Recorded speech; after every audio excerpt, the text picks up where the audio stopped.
Hey, good Thursday afternoon, everybody. Brian Bledsoe with you here once again for this episode of the Desert Farmer Podcast. Thanks so much for being with me today. And boy, do we have a lot to talk about today. I know a lot of you were really watching the El Nino podcast that I put out, a few days or so ago, and I greatly appreciate your viewership or listenership or however you consumed it. It's fantastic. Got great feedback from something like that. A lot of great questions. And that's just something we're going to talk about on a regular basis here on the Desert Farmer Podcast. Maybe not so much in depth today versus what we just did. But as we get new information to come in, I'm always going to address that kind of stuff because it is so important. And a lot of you like, watching that kind of material. So I'm going to kind of, follow your guide as far as what you like to watch, what you like to listen to, and what we like to address here on the Desert Farmer Podcast. But something that I really want to focus on today is the forecast pattern that's going to take place not only over the next few days, but really over the next 2 weeks and then the following month, because I've been getting a lot of questions wondering exactly when we could potentially flip this pattern from what we've been seeing in the West and the Southwest High Plains, where so many folks are so very dry. So a lot of good stuff to get to today. Let's simply start with what's gone on over the past 60 days in terms of precipitation here across the middle part of the country. And this is the area that has just been brutally dry right here, from Springfield to Clayton to Dalhart, Boise City, Guyman, Liberal, all the way down here toward Amarillo and back to around Clovis. These areas here have just been brutally dry for the past 60 days. But we've also been quite dry across parts of southeast South Dakota, right there, northeast Wyoming. We've got north central Montana, which has been dry. And really, these mountains out here have just been parched from a snowpack standpoint. But you can't ignore South Texas either. Far South Texas has been in trouble. So, we always have dry pockets whenever we have a La Nina episode, and we're gradually working our way out of that to see it finally come to an end. But we've also had some areas right here across western Nebraska, northeast Colorado, and southwest Nebraska that have been problematic. Now, parts of southeast Wyoming and northeast Colorado did get some moisture last week in the form of some snow, but you can see that we've got a ways to go here. If we look at the current short-term drought index, you can see these areas, which obviously that I've kind of highlighted, are, problematic, especially in those regions right there. And then still, through this corridor right here, even though we've had quite a bit in the form of rain here over the past, week or so. But this area, especially from east central Wyoming, southern South Dakota, Nebraska, has been a trouble spot. And then obviously down here across parts of northeast New Mexico and the panhandles. Most of east central Colorado, Kansas doing okay. A good part of North Dakota, most of Montana, I know, hasn't had a whole lot of snowpack this winter, but doing okay. And we've even got, some good stuff going on here across south central New Mexico and southwest Texas, which lucked out from time to time here. But the forecast future radar animation that I want to show you from today through Sunday is going to show a very active weather pattern for some areas that haven't been so active lately. So if we look at what it stands today at 6 o'clock, we've got big, deep, low pressure going on up here and just a crazy windstorm today, from Montana all across Wyoming, folks up in Chugwater, Wyoming, up there north of Cheyenne, gusted to about 110 miles per hour today. We've had wind gusts around 90 miles per hour or so in Cheyenne, which has done damage. We closed the interstate from Fort Collins northward to Cheyenne, today because of how much wind we were getting. And that wind energy is going to continue to make its way eastward following this deep area of low pressure, which will provide blizzard conditions up here across northeast North Dakota and northwest Minnesota overnight tonight. But if we put this into motion, notice what happens. We have one storm system continue to make its way eastward. We get snow to develop back here across parts of Montana, Wyoming, and extending across parts of the western Dakotas. And as I fast forward this into Saturday, you see it still shows where that snow is taking place across Montana, parts of western Dakotas. But look at the low pressure that develops here across northern Nebraska.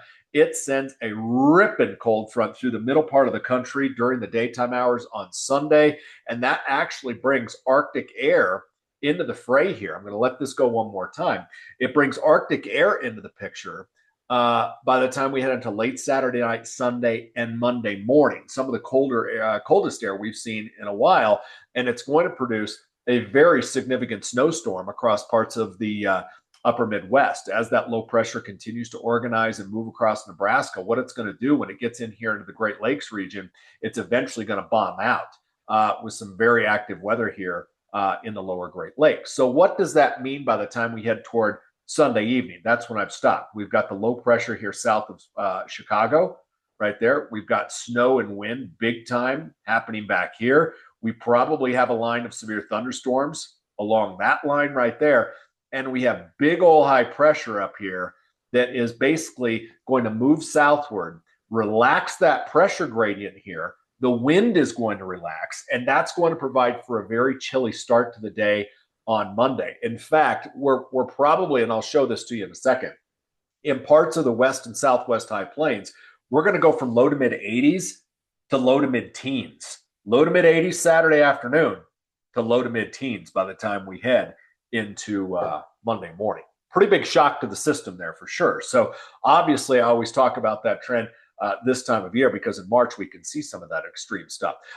Total liquid and snow potential. This is through Sunday, 6 o'clock in the evening. You can see folks up in Montana getting some good snow. Northwest Wyoming going to do okay with this. We got a stripe of snow going here across parts of the Dakotas. And then this sector here, especially up here across the Great Lakes, going to do real well with some late season snow. We might have a little bit of snow come into the fray here across north central Illinois, but like I said, watch out for some severe thunderstorms on Sunday as that cold front advances eastward. You might be looking at this gray business through here. I don't think this is going to be significant moisture at all. In fact, when we look at the wind forecast, whatever falls out of the sky is just going to be pretty much negligible in the grand scheme of things. But if we look at snowfall potential here, you can see who's going to do really well. And this area up here needs it. From Montana through the parts of the Dakotas, definitely needs it. And I'm glad we're going to get it up there with this round. The Colorado Mountains probably not going to do great out of this storm system. It's going to favor areas a little bit farther up to the north. And I always say, don't necessarily focus on the exact number with this, just focus on the trend. And up here from southeast Minnesota across Wisconsin and the UP of Michigan, I mean, we're talking 1 to 2 feet of snow up here. So a pretty big storm, and a lot of that is going to come with some wind. Speaking of which, let's look at the wind gust animation from today, 6 o'clock Mountain Daylight Time, through Monday, 6 o'clock in the morning. And this is obviously what we're seeing this afternoon. Tremendous wind gusts through this corridor. We've even got some really powerful wind gusts through the middle section, but this is all tied to that deep low pressure that's over eastern North Dakota right now. So if we put this into motion, you can see what happens. That initial wind gust blasts eastward, and another one takes shape right there. I know this is going quickly, but I don't want to waste too much of your time today. Just know that we get a little bit of a break on Saturday before that next big gust of wind really sets up shop all the way through the middle part of the country here with wind gusts. I don't think they're high enough, to be honest. On Sunday, I think in the middle part of the country, we'll see wind gusts in excess of 60 miles per hour, maybe even some wind gusts up to around 70 as that next deep low pressure makes its way eastward across Nebraska and eventually into the Midwest. So I know we're seeing one wind event today. We get a little bit of a break as it skirts its way eastward. Wyoming's just going to stay crazy windy with the way this pattern is shaking out. And then that next piece of wind energy moves into the plains on Sunday, complete with fire danger concerns, blowing dirt, but also a significant cold front that's going to come through. So let's look at the temperature animation. Today, 6 o'clock, obviously still real warm here in the plains. All right. We're seeing colder air spill into the north, but look at the warmth here through the plains. Now, if we put this into motion, I just want you to notice the trend. All right. Notice what happens here. We warm it up, we cool it down the western, quick warm up, and then bam, that cold front rips through on Sunday with all that wind and that little blast of some late season Arctic air. Now, with that Arctic air, what's going to happen, the core of it, I think, is really going to focus across the Dakotas, eastward into Minnesota. That's where the core of that is going to end up. But even farther south and southwest, we are going to see low temperatures on Monday morning that are going to be a whole lot colder than a lot of us would like. And I'm going to play this out again. We'll finish it one more time. This is where we end up Monday morning, okay? We are single digits above and below zero all the way through this corridor here. Look at those below zero readings here. Some of that's obviously on top of snowpack. If you look farther southwest, that's a 12 degrees, Burlington, Colorado. All right. That right there is 13 in Liberal.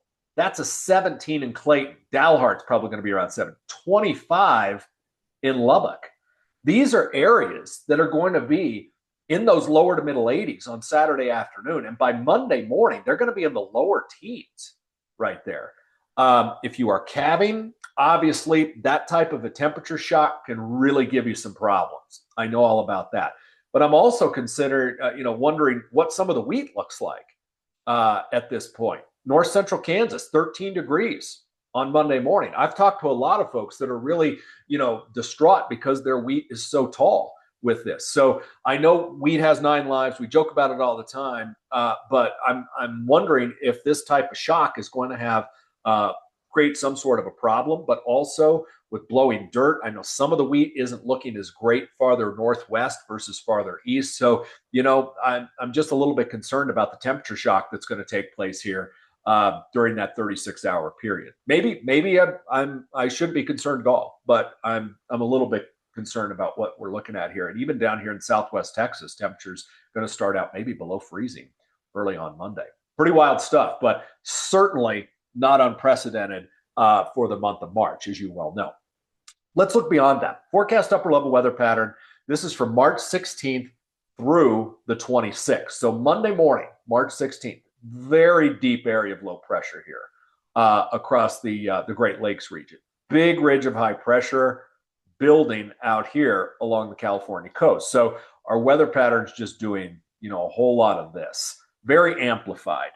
And on the backside of that, that's where that Arctic air is coming down from the north and northwest. So if we put this into motion, you're going to see the big low go east and high pressure continues to build in. This will be record-setting high pressure. And by record-setting, I mean it's going to blast some record high temperatures right out of the water for this period of March. This is really, really strong upper-level high pressure. It essentially blocks anything from coming in from the West Coast. But later in the forecast period, especially after we get past, say, about the 22nd, 23rd of March, this high pressure does weaken. It shifts a little farther east, and the flow does become a lot flatter, and even a little bit of upper-level energy starts to stream into the Pacific Northwest once again. So fortunately, this time of year, these big ridges don't last a terribly long time because the pattern is more active with the seasonal change. But while it's present, it's definitely going to have a pretty significant impact. So when we look at the forecast temperature and precipitation anomaly from the 16th through the 26th, this is what we get. Farther east you get, you're obviously under the influence of that big area of low pressure and that Arctic air coming in. All right. The farther west you get, the Four Corners area, man, I'll tell you, temperature anomalies between 15 and 20 degrees above average. If you go farther east, even here in western half of Nebraska, the western half of Kansas, western Oklahoma, the panhandles, eastern New Mexico, you're talking about temperature anomalies here anywhere from 10 to 20 degrees above average. That's a 19.9 degree positive anomaly there in Canyon City, Colorado, 16.6 in Trinidad. All right. It's very significant, the warmth that we're going to see right here. In fact, I know Cheyenne, I think, doesn't hit 80 traditionally until mid-April, and we may be touching 80 degrees by that time. I think we'll have maybe even some low 90s across southeast Colorado, southwest Kansas, down into the panhandles. I've seen temperature in Lubbock, Texas, through this period of time as warm as 95, 96 degrees. So this is definitely going to be some record-setting stuff, no question about it. And it's just going to be dry. These are dry anomalies here with that type of ridge just shutting the pattern down and it basically being all about the warmth. These are some really stout dry anomalies here through the middle part of the country and also down across the south. The farther west and southwest you go, again, we don't see as much liquid this time of year, but these anomalies here are also significant through that period of time because we're just not going to be seeing anything. In fact, what I want to show you is the forecast total liquid probability here, half inch of moisture or greater. That's through March 26th. And this is from the regular European ensemble. I could show you the artificial intelligence version, but it's even drier. All right. But I really think that if you carve it out, all right, especially through this sector here, all right, and I know that I'm drawing the line as far as, on the color here, but that light purple shading, that's 10 to 20% chance that they could get a half-inch liquid or more. The white is 0 to 10%. That essentially means that there are a lot of us here that I've kind of highlighted here and encircled that are just going to be completely shut out right through the 26th.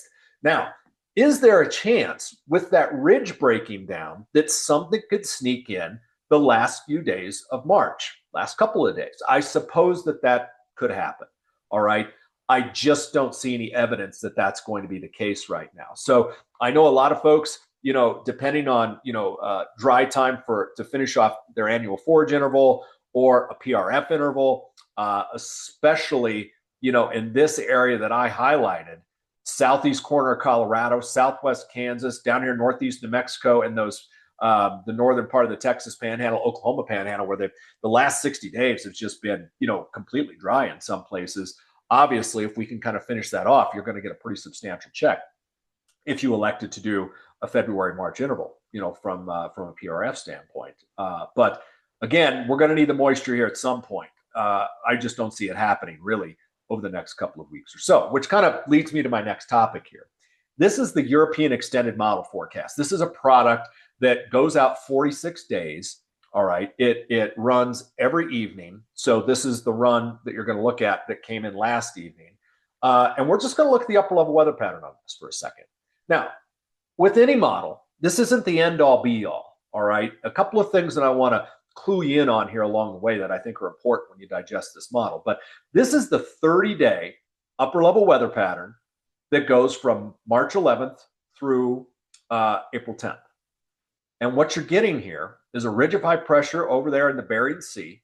So you get a trough that comes around like this, little ridge, trough like this up top. Now, farther south, there's a little bit of a flow here that is a little bit disjointed and split farther south. Now, granted, Pacific air coming in like this for the most part, most of the real cold air tied up here to the north, save for some stuff that comes in like this, obviously, early on. But what I'm noticing, what I want you to notice here, because we're going to animate this, and I want you to notice, I'm going to clear things off here.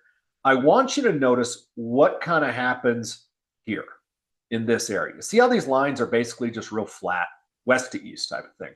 We're going to slide this 30-day pattern, all right, out to the end almost of April with this animation here, okay? You see the changes that are taking place here? The ridge over the Bering Sea reorients itself a little bit. And what happens, you see here at the end, you see the bagginess that's kind of taking place in this area here. See there at the end? To me, that indicates that we could actually maybe start to see some energy come into the southwest part of the country, especially after we get past, say, the first 10 to 14 days of April. And this is what the upper level weather pattern averages out to be. Same model here, all right, from the 27th of March through the 26th of April. And I'm just drawing this on here, all right? It comes in like this and then ejects out like that. And to be honest, we haven't seen a lot of that take place. Now, up here to the north, I think there's a little bit more of a northern stream, okay? Coming in like this. I know it's not perfect. And like that. So we might actually get a little bit of a southern stream component or a subtropical jet stream component, which is right on brand as we see La Nina get out of here, and it's out of here, and we rapidly go through neutral and push our way toward El Nino. That is very much on brand for springtime to see the invigoration of the subtropical jet, which we have not seen anything like that because La Nina usually shuts down that subtropical jet stream component. All right, everything goes into the northern stream. So when you look at the forecast temperature and precipitation anomaly here from the 26th through the 26th, this is what you get. This is the forecast temperature anomaly. All right, a little bit cooler up here in parts of the northern Rockies. We are certainly warmer than average as we've been through this corridor right here. A little average, cooler than average here because we've got some late season cool air possibly coming in through here. But generally, this area here in the west and the southwest high plains probably going to stay above average as a whole through that 30-day period. All right. I know we've got the cold front coming through this Sunday and into Monday morning, but that stuff doesn't last very long this time of year. All right. Especially that far south and southwest. Now, this is what's key. Right now, we are so dry across Nebraska, southeast Colorado, the western and southwest parts of Kansas, the panhandles down here, eastern New Mexico and Arizona. Just really dry signal here for obvious reasons, all right? That's what's going on right now. What happens here as we get later in the forecast period, from the 26th to the 26th, we lose that signal in a big way right in this region. Now, something to know about this model. When it initializes, say it's a dry pattern, and the model runs and it picks up on that dry pattern, a lot of times it carries that flavor of the forecast out in its entirety, all right? It's not doing that here. What it's doing is front-loading the dryness for really about the next, say, 20 to 30 days. And then after that, it's relaxing that dry signal big time in this corridor. And at the same time, really making things wet here, for that 30-day period. And we're also wetter over the top. But some of this is coming with this upcoming system, all right? So the question is there any validity to this model? And I'm not looking for specifics here with this model. What I'm looking for is the trend. And I already showed you the upper level weather pattern kind of changing a little bit, and enough to where we might start ejecting some systems out of the southwest and lighting things up more here in the middle part of the country. I think it's at least worth watching, paying attention to, because historically speaking, when we transition out of a La Nina to an El Nino, we light things up here in the western high plains starting in late April and certainly as we go into May. And we're already starting to see that wet signal happen here across parts of central and east Texas, eastern Oklahoma, and maybe up here across parts of eastern Kansas through this. This is the first signal, and maybe the model changes tonight and tomorrow. Maybe it does, but this is the first significant signal that I've seen that leads to maybe some optimism here that we've talked about at length, that the real optimistic time frame starts late April and into May. We'll have to see what's going on. Let's wrap up with a quick ENSO update here and see where we are. These are the current sea surface temperature anomalies globally. Still a little bit of cooler than average water right there, but it is basically gone. And look at the warmth here expanding off the west coast of South America. And you might be asking yourself, well, where are these sea surface temperature anomalies going to go here over the next few weeks or so? Well, this area here, all right, probably just stays warmer than average, all right? This area here is going to continue to warm. This area here is going to continue to warm. And this area here is going to be pushing warm water farther east. Why? Let's look at that. This is your Nino 3.4 index. Late December, maxed it out. Look where we are right now. This is the least negative that our Nino 3.4 index value has been in a very long time. All right. We are rapidly coming out of this and basically at neutral up here. Again, remember, anything beneath negative 0.5 is La Nina territory. Anything up here above positive 0.5 is El Nino territory, at least by NOAA standards. Okay. This is the trade wind forecast for the next 2 weeks. Anything here that is blue and green, you know the drill. Easterly trade winds, right? Anything that is red and orange, westerly wind bursts. Look at these trade winds up here. These easterly trades rapidly go away, and we are starting to see those westerly wind bursts come out of the West Pacific and make their way all across into the Central Pacific Ocean. This is really, I think, the continuation and a big shove toward the upcoming El Nino event. It'll be interesting to see what this week's period here, or really 2-week period, does in terms of our Nino metrics going forward. But those westerly wind bursts are going to go a long way in the shoving us toward El Nino as we wrap up this month and likely head into April. The latest Climate Prediction Center ENSO probabilities came out today. All right.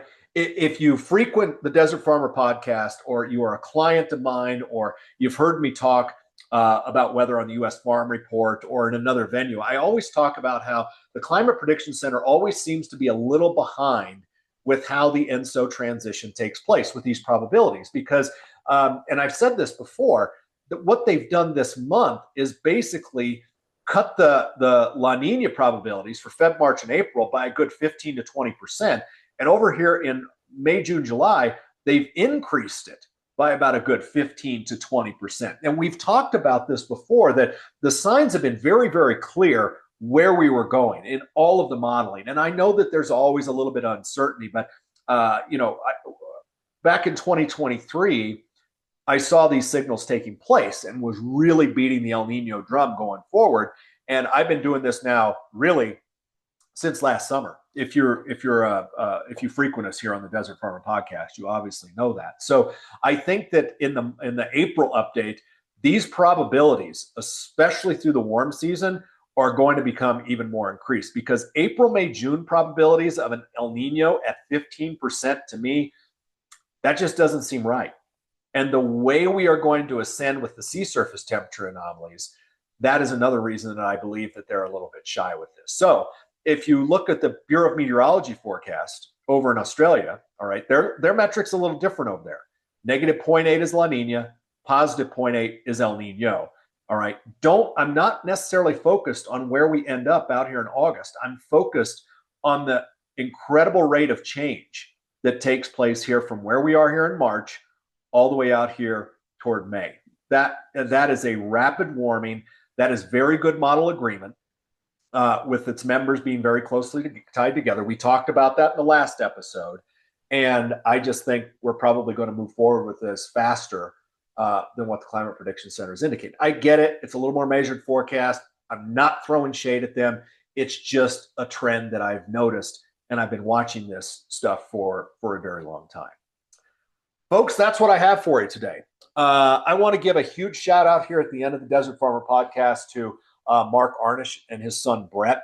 I had the opportunity to sit down with them at their farm in Keensburg, Colorado yesterday, and it really resonated with me, the importance of just simple, good quality conversation in a sit down. And we talked about all kinds of stuff. We talked about agriculture. We talked about family. We talked about politics. We talked about so many different things. And it was really great. We even got to sip a little bit of whiskey, which Mark and his boy, they provide the grain to Dryland Distillery. They're in Longmont here in Colorado. So huge shout out to them. It's a great sip if you get the opportunity to do that. It's their heirloom wheat, which is a top tier product, especially, by Colorado whiskey standards. So, but if you haven't had the opportunity to sit down with somebody that you've wanted to sit down with and just been putting it off, or you set up a lunch date with somebody and say, hey, I want to go, let's go chat about some stuff. Do it. Okay. Do it. It's not only therapeutic, you bounce ideas off each other, and it's fantastic. And I love doing that. And for me individually, and I know I do a lot of meteorology and climatology for my clients, and anybody else that frequents these mediums alike. But a lot of days I'm more therapist than I am meteorologist, and just them bouncing ideas off of me in a little bit of a different look. And obviously I'm a weather guy, so I'm a little bit biased on how, my thoughts might go. But just something as simple as, in this environment, in today's world, I always talk about, I never want to be in a hurry unless I need to be in a hurry. All right.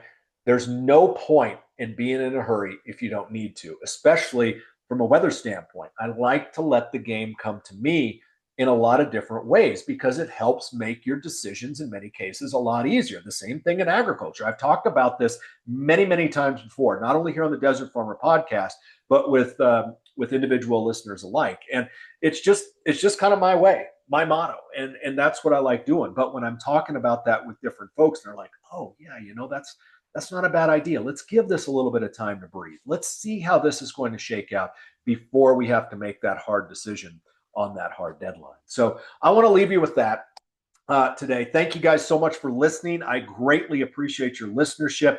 Obviously, if you've got any questions or comments to me, you know how to reach out. I also hope that you're enjoying this medium on YouTube now. Obviously, it's more visual, so I can kind of walk you through some of this stuff than what we've done before, but we'll continue to make changes as we go forward. Thank you again so much for listening. Have yourself a great rest of your Thursday, and I'll be chatting with you again real soon right here on the Desert Farmer Podcast. Take care.